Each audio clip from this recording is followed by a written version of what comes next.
अस्सलामु अलैकुम वरहमतुल्लाहि वबरकातुह। क्या आप जानते हैं कि कुरान में कुछ ऐसी सूरह है जिनके नाम जानवरों और कीड़ों के नाम पर रखे गए हैं, लेकिन ये सिर्फ नाम नहीं है। इनके पीछे छुपे हैं हैरान कर देने वाले वाकयात और ऐसे वैज्ञानिक तथ्य जो आपकी सोच से कहीं आगे हैं।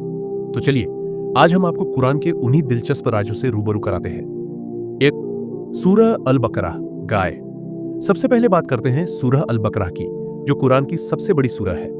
इसमें एक खास गाय का जिक्र आता है, वो भी बनी इजराइल के वाक़ये में। अल्लाह ताला ने उन्हें एक खास पीले रंग की गाय की कुर्बानी का हुक्म दिया था, मगर अफसोस, उन्होंने बार बार सवालात करके इस हुक्म को इतना मुश्किल बना दिया कि आखिर में वही गाय उन्हें बड़ी मुश्किल से मिली। इस वाक़ये से हमें एक गहरी सीख मिलती है, जब अल्लाह का हुक्म मिले तो उसमें टाल मटोल मत करो।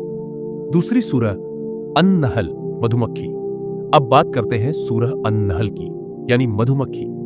क्या आप जानते हैं कि शहद की मक्खी का जिक्र कुरान में सिर्फ नाम के लिए नहीं किया गया?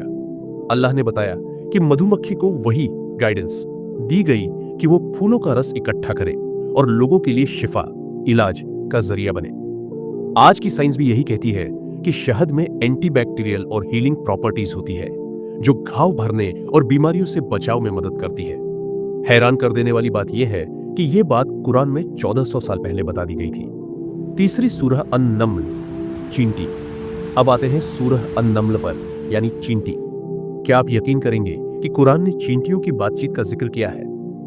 जी हाँ, हजरत सुलेमान अलैहिस्सलाम के दौर में एक चींटी ने अपनी कौम को आगाह किया था कि वो सुलेमान की फौज के रास्ते से हट जाए, ताकि वो गलती से कुचल न जाए। साइंस ने भी इस बात को साबित किया है कि चींटियां अपने बीच खास केमिकल सिग्नल्स के जरिए बातचीत करती हैं। सोचिए, ये बात इंसान को कितने सालों बाद पता चली, मगर कुरान ने इसे सदियों पहले ही बता दिया था।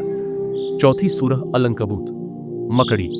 सूरह अल-अंकबूत में अल्लाह ने मकड़ी के जाले को कमजोरी और धोखे की मिसाल के तौर पर पेश किया है। मकड़ी का जाला देखने में मजबूत लगता है, मगर हकीकत में वो इतना कमजोर होता है कि हल्का सा झटका उसे गिरा सकता है।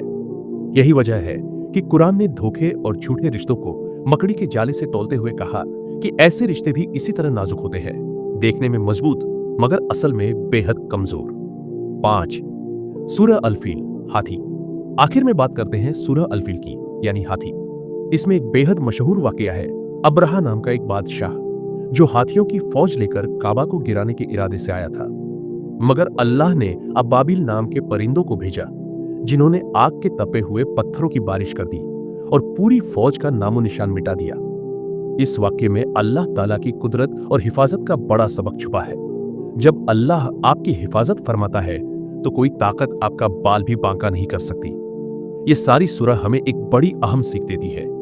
अल्लाह की बनाई हुई मखलूक में बड़े बड़े सबक छुपे हुए हैं। ये सिर्फ कहानियां नहीं है, बल्कि हिदायत और इबरत का पैगाम है। तो आपको इनमें से कौन सा वाकया सबसे ज्यादा हैरान करने वाला लगा? नीचे कमेंट करके जरूर बताइए।